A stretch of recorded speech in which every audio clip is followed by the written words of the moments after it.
Welcome to Season 1 of the Resilient Dad Show. I'm your host, Pat DiDomenico. When I became a single dad and was faced with navigating social parenting issues and the complexity of the family legal system, I felt confused and I felt like I had nowhere to turn. That's why I created the Resilient Dad Show, a place that I so badly needed and wish had been available for me during the grueling and challenging times of working through my own experience. This show will feature industry experts in mental health, social services, and personal development, along with resilient dad role models whose stories of overcoming the challenges of co-parenting will create a new vision for the life you and your kids deserve. If you have any questions or want to suggest a future guest on the show, please visit resilientdad.fm for more information.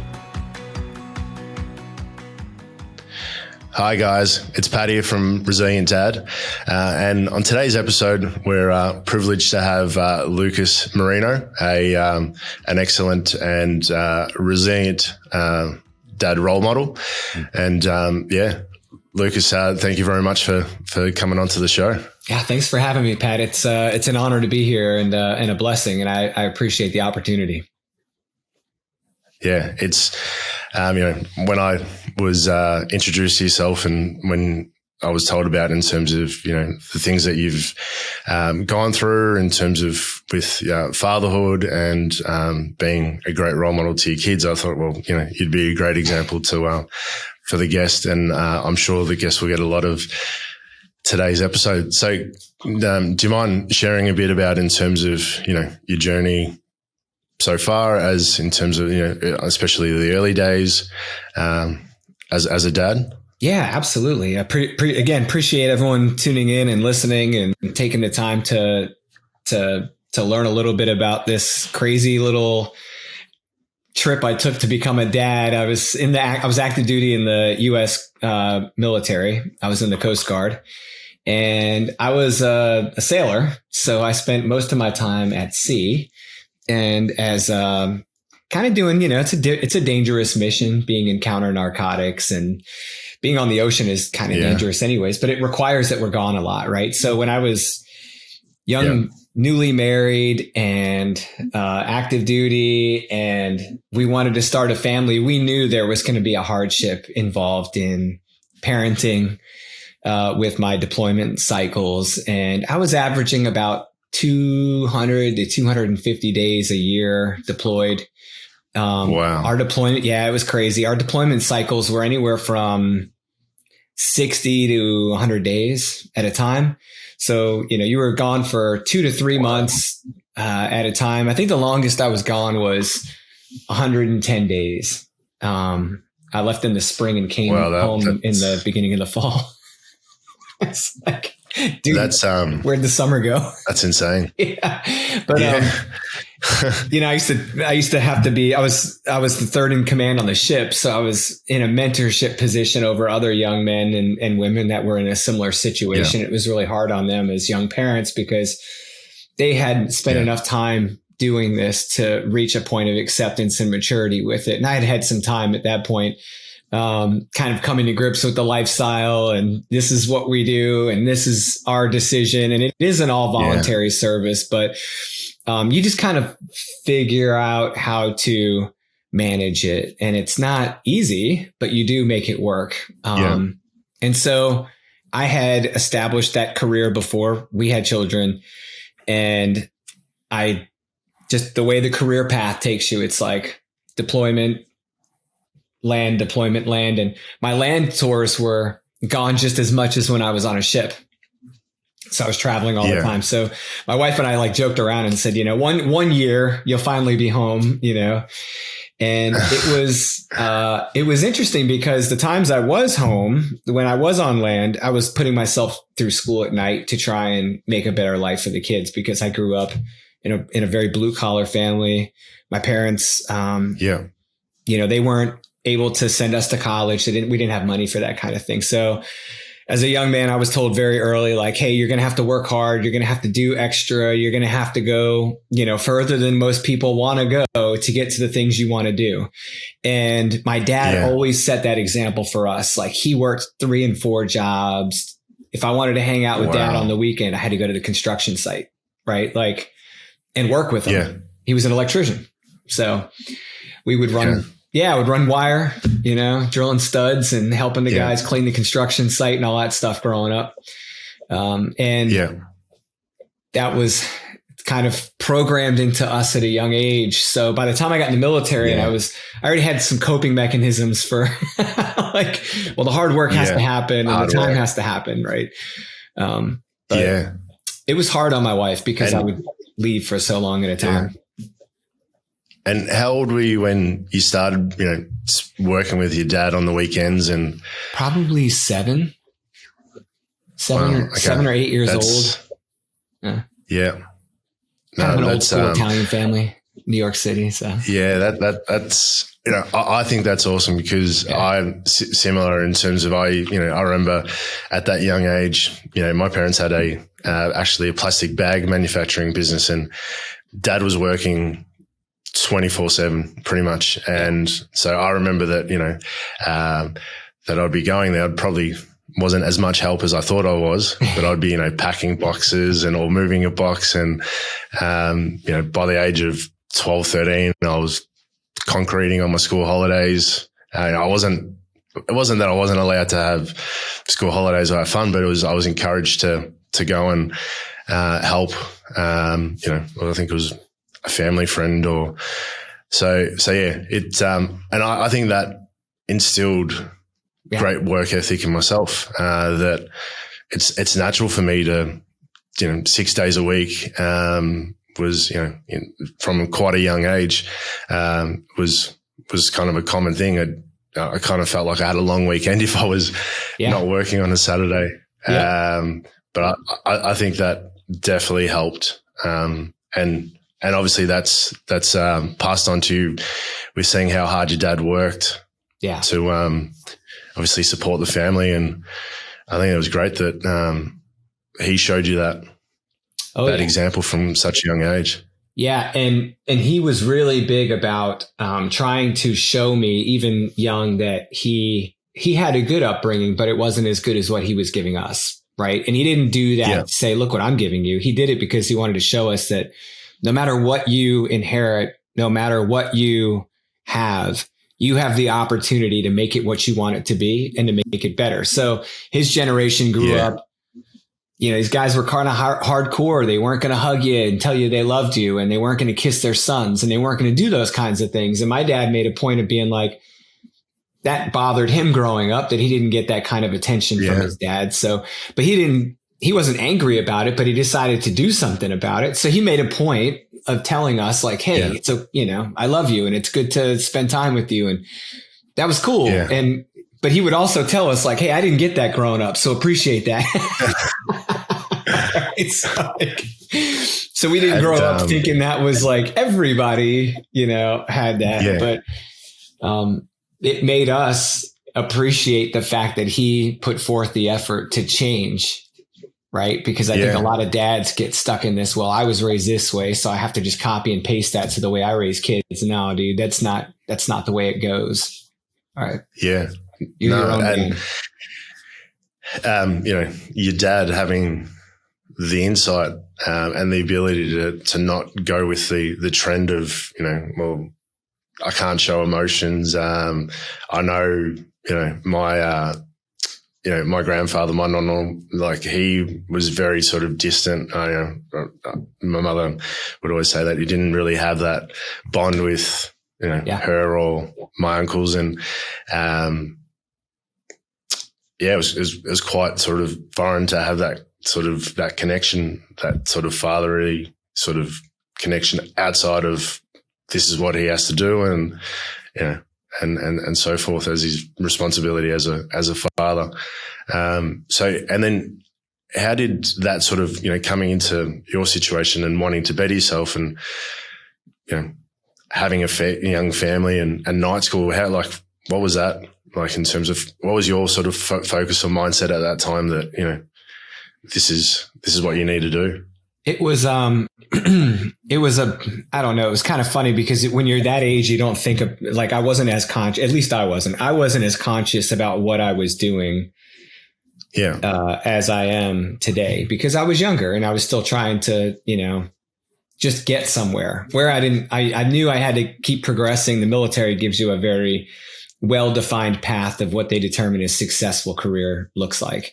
Yeah. And so I just kept pushing for those milestones. So I was very focused on trying to make my career the best I could because I could then provide for my family better. It came with a better salary. It came with better options for where we were going to live.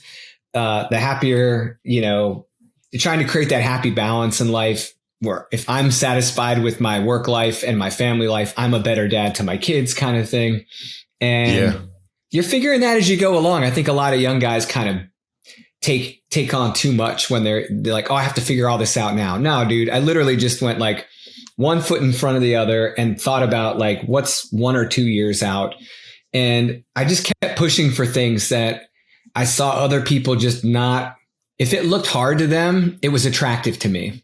So yeah, it was like, I don't know, that was probably that old school like work mentality, right? Like, so I got in and I remember working really hard and my chief was like, was one of my bosses. He's like, what are you doing, dude? He's like, calm down a little bit, man. You're going to burn out. I'm like, no, I'm good. This is normal. Right. So yeah, we had already started out on that kind of footing, but as I progressed, I started to realize what other adults are like. And a lot of people just come to work and do the bare minimum. And I was like, that's just not me, man. So but it creates a problem because you then try and balance that with like a healthy home life. Yeah. And it gets dicey when you don't have, like, I could use the crutch of I'm in the military and I have to be deployed and I have to work this hard because that's my job. That's like a blessing for the military to have that, but it's also a curse for you because you can easily use that as a crutch. Like, well, of course I have to work this hard. Of course I have to do all this. Yeah. When you're home, you don't have that restriction. You have to be more conscious that, like, look, I could literally stop working right now and go see my kid. Like, that's a real thing. So in some ways, me being deployed made it easier for me to have that lifestyle of just like go, go, go. And and it also gave me an excuse to be that way, which not a lot of guys are like acknowledge that or even want to admit that, but it's true. I had an excuse to be able to work that hard because they provided me the opportunity and I didn't have, this is going to sound terrible, I didn't have a distraction of having to drive home, right? Like, and flip a switch and be in a different mode with different people. I was like in an environment that's enclosed, isolated, focused. And that gave me the ability to kind of do that. Now, it became really hard for me when that ends, right? Like, hey, you're done with your tour on the ship. It's time to go to land. And you go ashore and now you have the benefit of a somewhat normal lifestyle. And it's hard to flip the switch. And that's not just exclusive to people in the military. That could be anyone who's used to just working those types of hours and doing that kind of work and being that focused at something. Like, you have to be able to develop the capability of saying, all right, I need to flip this off so I can go do something that's even more important, which is that spending that time with my kids, spending that time with my wife. Because in the end, my military career was going to be over one day. Yeah. And the job I did was going to be over one day. And all those things were going to be over one day. And my family, you know, that's really what my life is about. So I had a day where I was sitting at the dinner table with my family and my kids were young. They were like a 2-year-old, a 4-year-old, and a 6-year-old. And wow. I had never been home longer than 6 weeks with them, for years, right? For as long as they'd been alive. And I finally got off a ship and they sent me to college as my job, right? And I'm sitting there and I'm eating and I just stopped eating. I was like, I'm not supposed to be here. I'm supposed to be somewhere else. Like this, like I started getting anxious. Yeah. Where I'm supposed to be somewhere. Where am I supposed to be right now? And what I realized was my body was telling me it's been 6 weeks. It's time to go. Wow. And I was just like programmed. I didn't even consider that. And I had already left the ship. I had already checked out. I already like flipped it. Like I'm in a new job, but internally my clock was still wired. It was like time to go, time to do thing. And you have this coping mechanism that says, gotta go, turn it off, turn this on. And I guess, like you said, the ability to switch off and actually be present, to be able to spend that quality time with, you know, your family and your kids. Yeah. I know for me, during those times where I was, you know, heavily working, you know, whether it's 6-7 days a week, I think I did that for about 3-4 years straight, because you're trying to build a future for your family. It was really hard coming home and then actually being present and spending that time with your wife and kids, not thinking about, there's this that I've got to do, and, you know, I've got these people that I've got to make sure that they're there tomorrow, and so forth. So, and I'm assuming it would have been, you would have had, even though you had the ability to switch off because of your duties, it also would have been hard to be able, in your mind also, you know, because I'm sure you had your kids and your family and your wife on your mind, regardless of you being out on sea. So what were some of the things that helped you sort of stay focused as such and not, you know, dwell or feel bad? Because I know, you know, it's very easy to feel bad as a dad, because you feel like, well, this is what I'm meant to be doing, because, you know, I'm either, you know, provider of the family, but also like, you know, you want to be there, and be present in your family's life. Yeah, I tried to show my kids that what we were doing was unique. It helped people. It was for something bigger than just us, because I think that helps them understand the same thing we tell ourselves to do that job. You know, it's like, it's not just for me to understand that, it's for them to understand that. And I wanted them to see like, hey, look, I don't just leave you. I leave you because I have to, because I can give us this really good life. But think about what I'm doing while I'm gone. You know, I get to do something that makes our life better, not just financially, but it makes our life more secure. And it's a unique opportunity to serve other people, serve our country, serve our family. But at the same time, look, dudes, you know, talking to my kids, you're the most important thing in my life. Even though I love my job, it's nothing compared to you guys. Like, you're my whole world. So this is temporary. What daddy has to do is temporary. And I'm making it temporary. I'm not planning to keep doing this forever. And I made him a promise. I was like, as soon as we can make, you know, I'm going to take advantage of the opportunities we have, but I'm prioritizing you guys. As soon as I can, I'm coming home. As soon as I can, I'm with you. And when I'm home, it matters. So I made sure that, like, I mean, I'd be tired. Of course I was tired. Yeah. But nobody cares that you're tired. It's your problem, right? Like, and I had to tell myself that, like, I'm going home and I'm going to spend time with my kids. The last thing I want them to remember when they grow older is that my dad didn't hang out with us when he did have this little bit of time with us. Like, I want to make that time count. And that was kind of my thing with everything, whether it was work or time with the kids or time with my wife. Like, you've got this precious time together, make it worth something. And worrying about something I can't change, like just sitting around dwelling about not being home, doesn't get me home. Right. So I stopped worrying about the things I couldn't change. I tried to make the things I did have better and just focus on, like, making it as good for them as possible. My kids now, they're older. And I mean, none of the other sailors want to hear this. Like, when I used to tell my guys, hey, look, do this while your kids are young. They won't remember you were gone. They'll remember you left, but they won't remember you were gone. Right. Yeah. So it's harder on us as young parents than it is on them as young kids, right up until about middle school. Okay. About middle school, they really start to understand more because they're growing, they're more mature. So, you know, when they're little, they know you're gone. They don't like it. They make you upset about it. But reality is they don't have the attention span and they don't have the concept of time and all that stuff to really understand. Oh my gosh, I talk to my kids now and they're like, how long did you used to leave for? Like, they have no concept, you know, and I can tell you to the day, like, patrol periods I had. Yeah. It's harder on us than it is on them at that age. But when they get older, it becomes different. Like teenage boys, no way, dude. You can't be gone like that. Yeah. No, they need you. Definitely.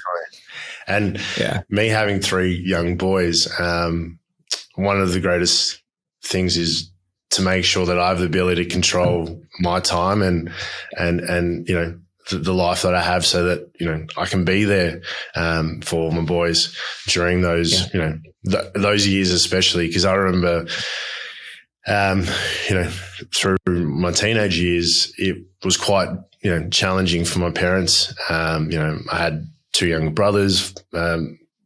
The sort of the brother under me, Christopher, he had a disability, he had cerebral palsy, and so he was very sort of high need. And so I would always see parents there, you know, supporting their kids on the weekends at sport and so forth. And it was like, you know, like I know my parents did the best they could, but I'm going to make it my in terms of, you know, my duty to make sure that I'm able to create that life and do the early, you know, the hard work early. And that's always something I always said to my wife, like, it's not forever. And even though you say that, it can be challenging and hard. But you know, I see it as, you know, one thing that you mentioned to me earlier was being a dad is your greatest responsibility and honor. And I always, you know, it helps me as a guide, you know, having my boys in my mind when I'm doing something, because it's like, well, am I spending my time wisely, either with my mission and purpose in life, or spending the time with, you know, the people that I love and, you know, my kids and so forth. And, you know, when your kids being so young, what were some things that you did to make them sure, you know, make them feel that, you know, they were your world, and that, you know, they were important to you? Well, definitely make, you know, obviously the same stuff you hear people say all the time, like be present, you know, all that stuff is really important. I mean, it's the little things, but I would make a point of verbally expressing to them how much I appreciated who they were, how much I loved them, how much I missed them, how much I loved to be around them. I didn't want them to have to wonder how much I care about them. I wanted them to know beyond a shadow of the doubt. And I wanted them to understand that, you know, my kids are going to be my greatest legacy. Yeah. Right. So as a young man, you know, it's not going to be my military career. That's not going to be the greatest gift I leave the world. You know, I own 2 businesses now. That's still not going to be the greatest legacy I leave for the world. What my kids can do is a force multiplier for what I could do. Right. So they're going to be able to accomplish 3 times as much as I possibly could in the world, well beyond when I'm gone. So I looked at it as like, look, you know, my kids are my greatest legacy, and the way to nurture that is just to give them the best upbringing I can. And it's no pressure. I'm not telling them, hey, you're going to be my legacy, so make sure you don't screw it up. I don't do that. But I tell them, look, you know, I want you to see that compassion wins. I want you to see an ethical human. I want you to see somebody that loves you. You never have to worry about whether someone loved you. I want you to see that you can do seemingly impossible things, right? Because and it could be a different story for everyone. I make sure I tell them a whole bunch of stories. I tell them stories. I don't even want to hear any stories anymore. They're like, dude, you always got a story. I'm like, well, I want you to understand the history of your family, you know, like, because they know now, like, oh, yeah, he's got his doctorate. Yeah, that didn't just happen. That took me years to do. And I did it when everyone else wouldn't, right? Like when they wouldn't take the time to stop partying or save their money, or they wanted to stay up and play video games or whatever. I went to school. And when I reached one milestone, I said, I'm not done yet. And I went right into the next one without skipping a beat. And I told my kids, I want you to see me doing this. I would sit at the kitchen table in front of them so they could see me working. They saw me sleeping on the couch and staying up all night. They saw me doing those things. I wanted them to see it because my mom taught me that. My dad taught me that growing up. Like it's hard to do these things. Yeah. And you need to see that so that you can appreciate it, so that when you get older, You know what that sacrifice looks like. So I wanted to set like a living example for them, not just a, not a do as I say kind of person. It's more like a do what I do. And I wanted them to understand, like, you have to have empathy for other people. Yeah. That makes you more of a man, not less of a man, to be able to look at somebody and have compassion. If we're out together and we walk by somebody that needs help, I help them. And I tell my kids, hold on a second, we got to help this person. And, I want them to see that you have a place to make things better. And it's not just military training saying, leave something better than you found it, which is what they taught us and ingrained in us. Yeah. Why is that such an honorable thing? That should be normal. Right? Yeah. Like, live an honorable life, live a life worth living, because you don't know what's going to happen a year from now, a week from now, whatever. Yeah. So I try to show them that, like, look, love the people you have in your life to love, be grateful for all the things, but don't make life about things. Be grateful for the people you have in your life, understand the history of your family. And then see what it is to be a good person. And I show them examples of bad people. Yeah. I don't hide them from that. A lot of people like to keep their kids away from reality. I'm like, nah, man, we got to talk about this. You have to see this, because it helps them have a baseline understanding of, now they really understand what that good example you showed them was about, because they see what the opposite is, or at least, something different that's less desirable. They have to understand that. So long story short is, I wanted them to see, not just hear, what I wanted them to be when they consider what it means to be a good adult. Because I have a daughter and I spend a lot of time with my daughter.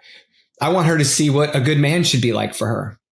Right. Yeah. It's not just about raising my boys to be good men. I got to raise her to go pick one. Yeah. Yeah. And that's, it's great that you're not about just telling them in terms of what's good or what's, important in life. You're actually being that example, and you're walking the walk.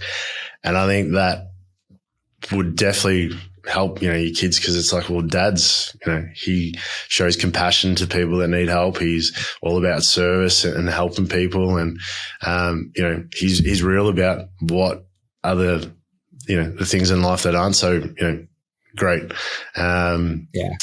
And so, like, have you seen being that example and sort of showing that your kids those experiences? Have you seen that sort of show or be present in your kids, like how they are, how they've kind of responded to it?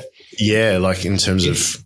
Yeah, it's funny because they're three unique people. So one of the things I think is sometimes hard is sometimes I got to check myself on this. Like, I try not to expect them to be anything other than who they are.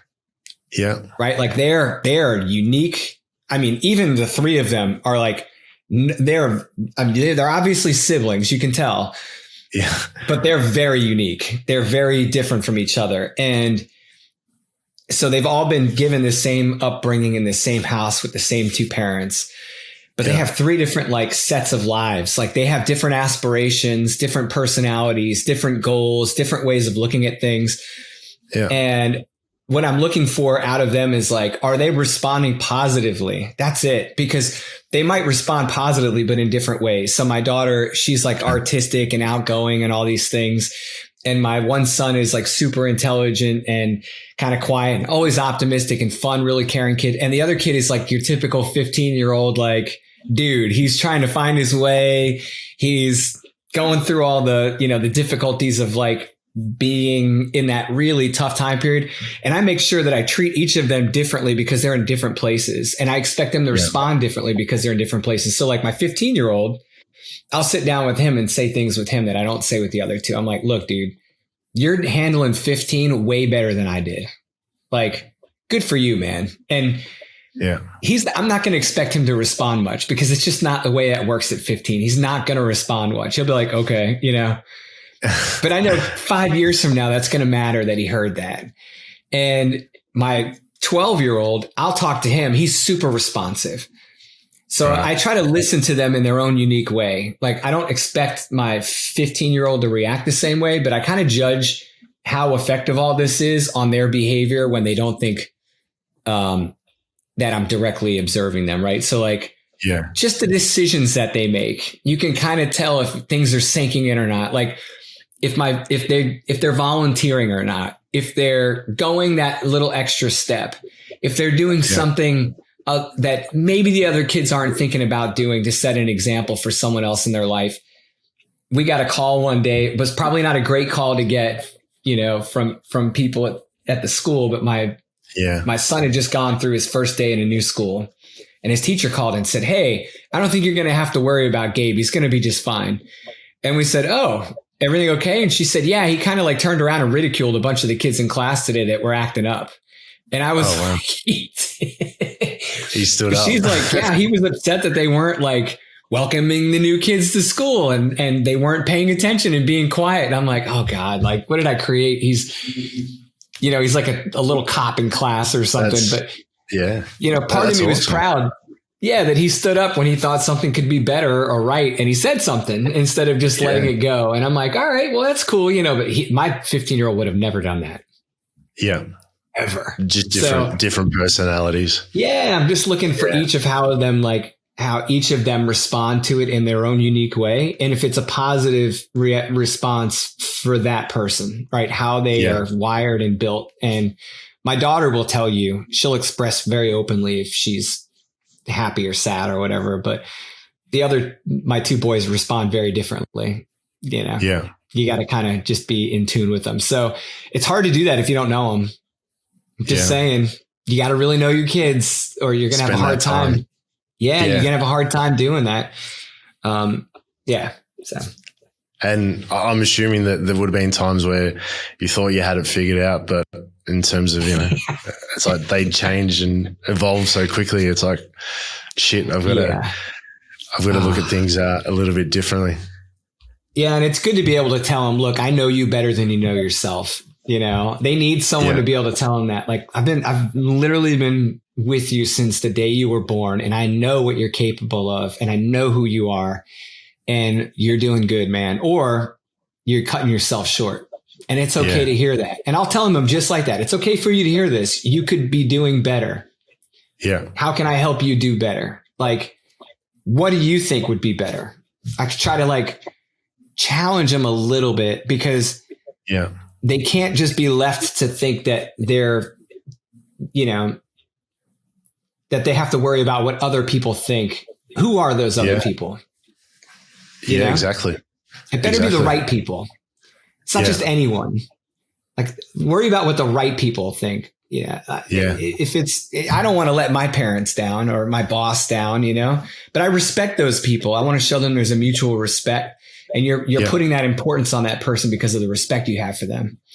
And it's a mutual respect. It's not just because of their position power or because it's the popular thing to do. Now, man, when I tell you to make good decisions, I'm telling you to make good decisions because they're the right decisions for you in the context of your life. So it might not even be what everyone else needs or thinks is the right thing, but it's the right thing for you right now at this point in your life. And that beyond a shadow of a doubt. So why are you doubting that? Why are you going in a different direction? Be stronger. Yeah. That's strength, right? Like sometimes being strong is doing the thing other people don't want to be doing right now. It's weak to just go with the flow sometimes. And obviously that shows in, your son's attitude and his actions by standing up and not worrying about, especially being a new kid at a school. I think I changed 3 years in a row, 3 new schools, and I know that's really tough for a new kid going into a new environment. So I could imagine, that you must have really guided your son to have that confidence to stand up for what's right and not worry about what other people think. Because I think a lot of the times we lose what's really important to us because we think that, we have to be a certain way to be part of the herd as such, to be accepted. But, I think it's great what, the example that your son showed. Be yourself and be confident in that. And as long as you're a good person, there's nothing wrong with that. Yeah. It's actually a great thing. I tell them it's harder to be yourself than it is, sometimes, and to be honest with yourself and kind of push some of that stress away and some of that influence away. than it is to just go with the flow sometimes. And that takes some courage, and it takes a little bit of effort and honor. So what do you want to be? When you go to bed tonight, are you going to be proud of what you did that day? Or are you going to be, and that's kind of heavy stuff to be talking to a 12-year-old about, but my son gets it. So my mom was really funny about, like, if you're old enough to ask, you're old enough to know, kind of thing. Yeah. So if I see he's ready for it, I just give it to him. I'll try and fill his cup as much as I can. I'm like, let's go, dude. We gotta test this a bit. And I also lead them through a lot of questioning. What do you think about this? What do you think about that? To try and get them to think critically about things, not just take whatever I give them. Not just it's not just one way communications. I want them to use their brains. Yeah. That's great. And so in terms of where you are now with so you've got two businesses that you mentioned, your two training companies, and can you tell us a little bit more about that, and in terms of what you see with leadership and the people that you help, some of the challenges they face in whether it's dads moving into that space of wanting to better themselves and so forth. Yeah, I think the sacrifices that I had to make in the military set me up really well to be an entrepreneur, because man, is it hard being an entrepreneur and launching businesses. I mean, you're by yourself a lot of the time. You're working long hours. You have to know yourself to really do this well without causing problems. And I think that having gone through some of that already in the military prepared me well for this, but I could see where I easily would fall back into that crutch of, like, it's okay to just work till midnight every night. No, it's not. Right. Yeah. It's necessary at times, but you have to know when to turn that on and turn that off. Right. And I want my kids to see that, like I've taught them about money as I've stood up businesses. I'm like, let me show you what fund flows do. Yeah. Let's use these as learning examples. I actually challenge my kids all the time. I'll say, hey, you want to make some money today? Opportunity's knocking, dude. You taking it or not? And they'll look at me and I'm like, might not be here tomorrow. And they, give them an opportunity to get involved a little bit. I try to show them, just like I did then, I try to show them now how hard it is to do this type of work, but how rewarding it is. And there's a reason why it's worth doing. And I want them to understand there's a lot of give and take no matter what you do. If it's worth something, it's going to be challenging, right? Yeah. The hard things to do in life are oftentimes the things that produce the most fruit for you. So it's not going to be easy is kind of the short story for them. And they've seen it. They got no excuses when they walk out of this house. They saw someone do it in public service. They saw someone do it in business. I did it as a government contractor. I've done it as a small business owner. And I want them to see that. Now, for the dads out there, it's different, right? Like when you're building something, if you can get your family involved in it, that's really cool. Like my dad actually works in my company. Oh, awesome. Which is amazing. Yeah. I'm like, Dad, don't go work for some other company. Come work with me, man. Let's do this. And he's like, all right.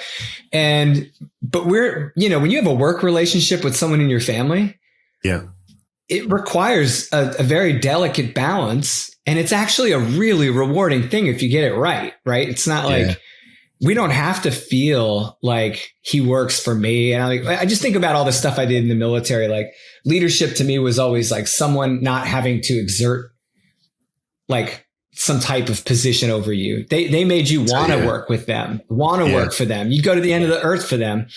You wanted to do things for those people because of the type of person they were and the relationship they formed with you. They formed it with you. It wasn't just something you constantly pulling for and they never gave it back. Right. So, those examples of like really good leaders, if you carry that into your business life and you realize like everything's about relationship management, everything is about relationship management. Be selective in the people you work with because you're showing your kids how to select relationships with business partners, people that you involve in your life in significant ways. I introduce them to them. I want my partners to see that we're not just a business. We're a family. I want my partners to feel like they're in a family. that's all the kind of stuff that I try to like do with my family. I also do with my business. And then I roll the stuff I learn in my business back into my family life. So I'm like teaching my kids about saving money. Like, hey, let me show you how this looks. Let me show you how enticing it is when you get this big chunk of money. Yeah. What do you think I should do with that? And they'll look at it and they're like, oh my gosh, there's so much we could do. And I'm like, yeah, let me show you what we're going to do. Yeah. This goes in savings. This goes in a management reserve. This goes to paying people. This goes to taking care of your staff. This goes to look what's left, dude. And they're just like, oh, I'm like, but you see how we did all the things we're supposed to do first? Yeah. All right. Because those are obligations you have to other people. You have to take care of other people first. Absolutely. Click, click, click, click. They get it. Yeah. It's not just about sort of the me, I'll leave that to later or, I know. It's all about service to other people. Yeah. And making sure. So if you own a business, you are there to serve other people. Yeah. You will never succeed in business if you're not invested, it's at least in a service business, if you're not invested in serving other people. Right. So I want them to see that it's always about service to other people. And if you do that genuinely, it works out well. If you don't do it genuinely, it won't work out well. Won't work out well for you, and you'll have problems with relationships, which is exactly. I show them situations like that. I had a business partner that passed away this last year, and I showed them like, hey, let me show you what happens when you lose a significant person in your life and in your business like this, and the effect it has on their family and your family and all these things. I wanted them to see that because they have to understand like there's some risk in this. Yeah. Right. And what does that look like? And but it's different when you feel it, you taste it, you see it. It's different than if someone just talks to you about it. And the other thing is I chose to do what I'm doing in training for a reason, right? I want to help develop people. I want to see other entrepreneurs succeed because of the things I learned when I went out on my own and did these things. Yeah. So a lot of like me serving people through Marino training was to show them like, hey, you can do this. It's a lot of coaching. It's like me helping them establish a new area of their business that they may not have a lot of confidence in. Yeah. They may need some help in. They need a confidant. They need someone to talk to. They need someone to work with that's already been down that road. I can save them some time, effort, energy, worry, risk, all that stuff. And, I built the business to serve them in that way, just like I want to do with my family. So I tell them like, if you want to work with someone that's disinvested in you, I'm your guy. If you want someone that's not invested in you, I welcome you to work with someone else and tell me how great it is when you're done, because it's a hard road when you don't have that person in your corner. That's one of the things that I found is, definitely success leaves clues. So being able to learn from people that have achieved the things that you're after, it's like, well, it doesn't have to be as hard as it could be if you just look for those examples. It could be in terms of whether it's fatherhood or in terms of career or business, and that's why I love speaking to older people, because the wisdom and knowledge that they have about in terms of their own journeys. It's like, wow, there's always something that I can pick up, and being open minded to just learn. And when you have that, I found in terms of when you have that support corner or that person that, you mentioned to be there through that journey with you, can really sort of help push you along, those times where, you can't see a way out of, where you're at. Yeah. And a lot of it's like learning how to manage your confidence. Being an honest, open, good human being. It's like stuff people think is soft, but you'd be shocked how many times I talk to people. I'm like, hey man, let's talk about what it means to like, go ahead, ask me a question about something, I don't know. I will willingly tell you I don't know it. Like, you're constantly learning, you're constantly evolving, you're constantly growing. If you're working with people, work with people that have that mentality, because you'll get the best experience with people like that, and they're genuine, right? So, whether it be my kids or my clients or my business partners or whoever, I want them to see that, what they get from me. If I'm telling you, it's because I actually believe that. Yeah. Because I've experienced it and I learned it. It's not just me like shooting from the hip. If I don't know something, I will show you that in a heartbeat. I will tell you, I don't know. Yeah. There's nothing wrong with not knowing something. There's a lot of misconception out there because like, oh, you have a doctorate. Oh, we should just, they probably think they know everything. Yeah. No, dude, people that have really done that the right way, they'll tell you how much they don't know. Yeah. I learned more about what I don't know. Yeah. Going through that process, you come out the other side completely humbled. You're like, okay, there's way more to everything than I initially thought. And anyone who comes out the backside of that doesn't like on an ego trip, will tell you like there's far more out there that you don't know than you know. Oh, right? Definitely. And I guess that's where, in terms of like one of the habits that have formed over the years is like reading a book. Even if it's 10 pages a day, it's like there's wealth of knowledge in these pages that, in terms of, I'll just pick a topic that in terms of I'm interested in or really curious on, and there's always something to learn. And I think if we can always stay open-minded to learning, something and not thinking that we know it all, probably get a lot more out of life than being closed in just what we think or perceive that is meant to be. Especially as an expert in a field. Yeah. A real expert in the field will tell you there's so much that has never been touched, that has yet to be discovered, that they haven't had a chance to learn yet. Yeah. Now the body of things they have learned and experienced is vast, but it's not everything. Correct. Because people that have that kind of understanding of the world and business and things understand that there are no absolutes, and you can't possibly have done everything and known everything. But the things you have done and the things you have learned and the wisdom you have gained, man, you should be sharing that with the world, or you're actually cutting other people short. You're doing them a disservice by not helping them when they want it and need it. Yeah. Just be the guy. Absolutely. And asking people. That's a great thing about, I guess, what we have in terms of technology, and that is that we're so vastly available, as well. We're able to have conversations like, you're in the United States and I'm in Australia, and we're able to have a conversation, and, even just having this conversation. We're like 12 hours apart. Yeah. It's nuts, man. I can't believe that. Yeah. That's great. And so with, the business that you're so people in, what do you see like the greatest challenge? I know one thing you mentioned before was confidence, but what are some big challenges that you see? Yeah, mindset's huge. I mean, I'm not a mindset coach, and I don't.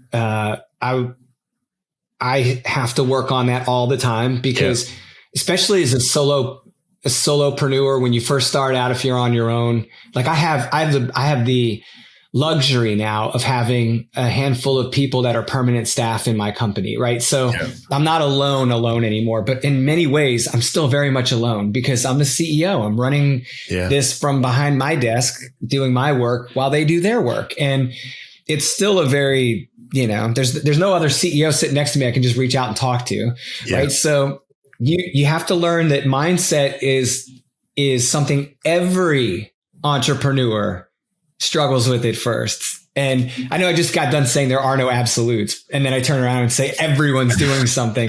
But I challenge you to find the entrepreneur that is like, oh no, I never got in my own way.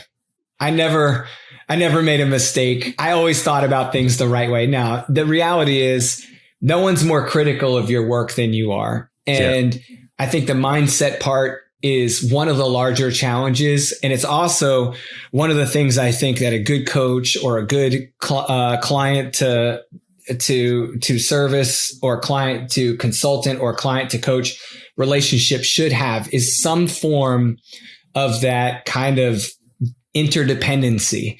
So like when I hire a coach, I'm specifically looking for someone that knows those areas that I don't know. Right. They can shore up my weaknesses, right? So where are they? If I'm honest with myself in my own business, where are those weaknesses? How do I bring people in to help me fortify that and build that up and get better with that in my own life?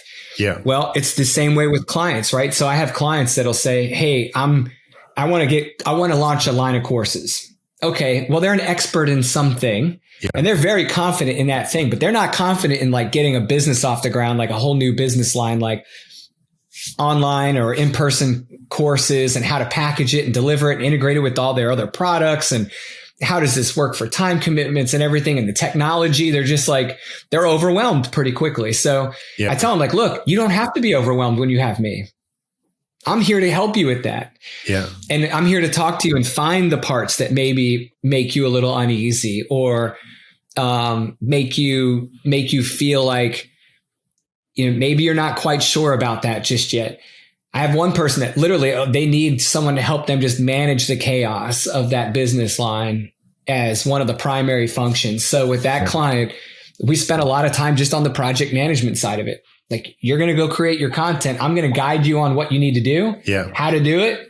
And then I'm going to organize it for you. I just want you to go execute. That makes that person's life 10 times better. Yep. So the reason we have that good relationship is because they're aware of what they need.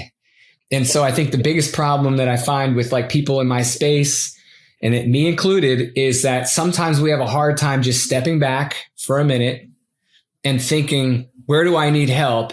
And then going and seeking that and actually being serious about resolving that, because it usually involves some type of commitment, right? Like hiring a coach or having an accountability partner or just being integrated into a network or a group of people that are experiencing something similar to you, that you can kind of expose yourself a little bit and let your guard down and be honest about. I mean, I've never walked into a room full of entrepreneurs and said, who here is like an expert on pricing products, and seen a hand go up. Like, no, like, it's like, there's certain things that people are like, I've got it nailed, but I'm still not 100% confident in, Yeah.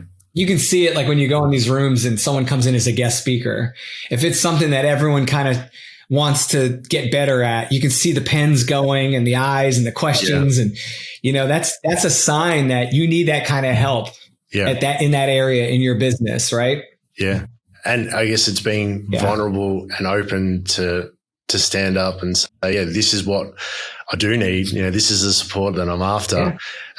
Because we go so much further by, being vulnerable and open than sort of hiding back and pretending that we've got it sorted, but then really we don't, and it becomes more stressful. And then other things, in terms of causes issues. I like to turn that around too a little bit. Yeah. Because I think people are like, and you're right, you have to be vulnerable, right? But I think some people struggle with that as a concept for them. Yeah. So I tell them, you have to be strong. Where's the strength in hiding from the thing you need help with? How is that strong? And they're like, I'm like, being strong is getting that that coach. Like I had to go get a sales coach. I was like, I need help with this. Me demonstrating my strength was contacting someone and saying, can you help me with this? Right. Like I had to be vulnerable to do that. Right. Yeah. But I also had to be strong. So you want to show me you're a strong business owner? Show me your network of people that you go to for help. Yeah. And if you can't show me that, you're cutting yourself short. You're not as strong a business owner as you thought you were. Yeah. No, definitely. And I guess that's where that saying of, the 5 people that you spend the most time with is a reflection of who you are. I guess that'd be the same in that business environment. It's like, if you've got the 5 best sort of mentors or coaches or people that have, stepped where you want to go, that'll definitely show in terms of, the way that you conduct yourself as well as in terms of, the achievements or results that you get. So definitely. And so, I want to finish up on one question that will be interesting. So, if there was one thing that you could instantly change in the world that you believe that is really important to be addressed, what would that one change be?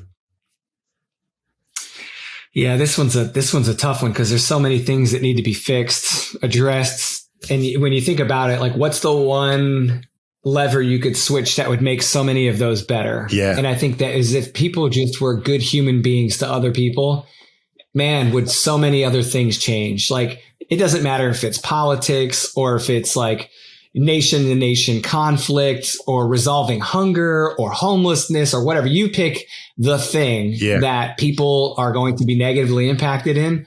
At some point, it takes interaction between two humans to get a lot of that stuff fixed because it's so much bigger than individuals. There's societal problems, right? So how do you get society to solve its problems in a better way?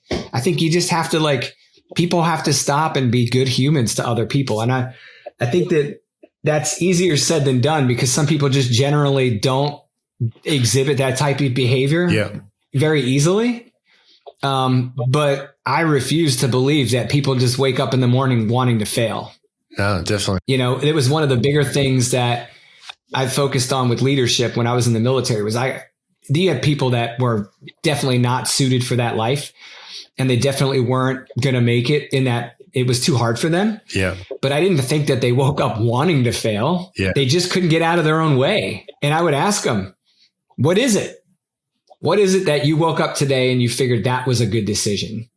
And when you study root cause analysis and you start looking at the things that really cause some of the things in life that we're trying to turn around, if you stop with blaming people, you'll never find the real root cause. There's something that influenced that person to make that decision. Yeah. So when I say be a good human being to other people, it's take a moment to actually think logically through the decisions in your life and how you're going to help other people and lift other people up in a way that also lifts you up. And if everyone was doing that, I think society would be much better off. So if I could flip a switch, I would say I want better. I just want people to take a moment to think about what they're actually saying and doing that impacts other people and just do that. Just do the right thing. Just flip that switch and be a good person to other people. Yeah. And the world would be a better place. I couldn't agree with you more. I think that if we just took a moment to think and understand that other person is experiencing what they're experiencing because of something that's happened to them or there's some conditioning or whatever it may be, not because necessarily I don't think anyone really wants to be a bad person. But yeah, that's definitely a great thing to be able to make a difference in the world. So I want to thank you again for your time and being, sharing your story and in terms of, the knowledge of having been that great example to your kids and what you've been able to pass on and that. So thank you very much for coming on today on the Resilient Dad Show. Thank you, Pat. Yeah, I appreciate the opportunity. I am grateful that there are people like you doing what you're doing because you have created a platform that is making people better. So, it's a little bit of selfless work and I understand that about what you do, but I wanted to thank you for having this as a thing because I wouldn't be sitting here talking about these things if you didn't have a show about it. And that's really cool that you do that. I really appreciate that. You're helping a lot of people. That means a lot. You saying that, and I just hope that it does. This platform and the examples like yourself are able to show other people what is possible, and that we don't have to just succumb to what is the norm or what's accepted. Yeah. So thank you very much. Yes, sir. Thanks. You. Hey guys. I really appreciate you listening to today's show. It means a lot to me that you're part of the journey and mission to help single fathers be the best dads possible.